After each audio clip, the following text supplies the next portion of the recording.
Hello everyone. So I represent Campis and this is how our website works. First there is a menu and then we have two button which is lessons which have three subtopics for general chemistry, chemical structure. And then next we have a quiz or our game mode which have two main gameplay which is identification quiz and a connect quiz. Where in connect you will need to construct your own chemical structure. That's all. Good day everyone, this is Biosol which is focusing on general biology.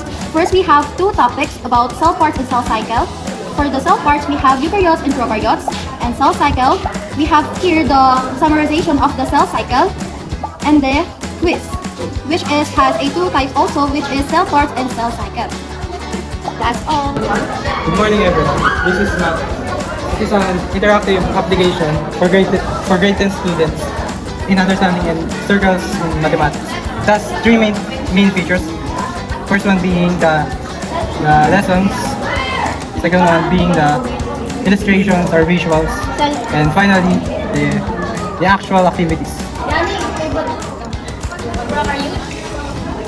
I'm a member from production of Rubenbag Medcom Cornas. Yung bag na to is gawa sa Cornas, which is pinaka-main compound and material namin sa pagbuo na ito. Next is gawa siya sa tali na natural fiber. So para mas matibay siya. And ang kayang buhatin ng bag na ito is hanggang 8 kilograms lang. And pag 9 kilograms na is nagkakaroon siya ng mga crack and other damages. Good day everyone, I'm from using of neem oil extracted from neem leaves and coconut oil. It's an organic pesticide for controlling universal infestation.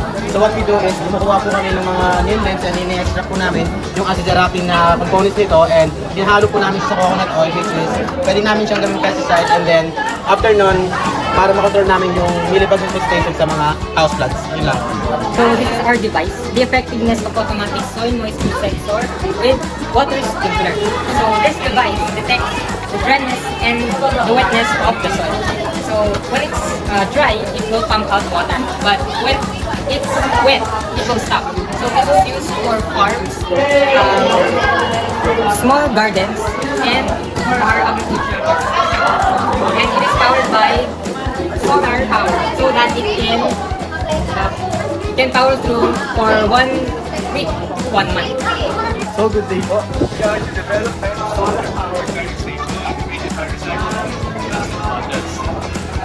This research pump is for charging devices such as cell phones, laptops, etc. But mainly, we focus on cell phones po.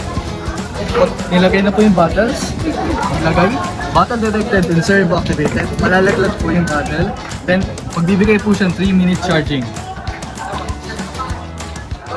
Tapos yun ang sipon, nag-charge po siya.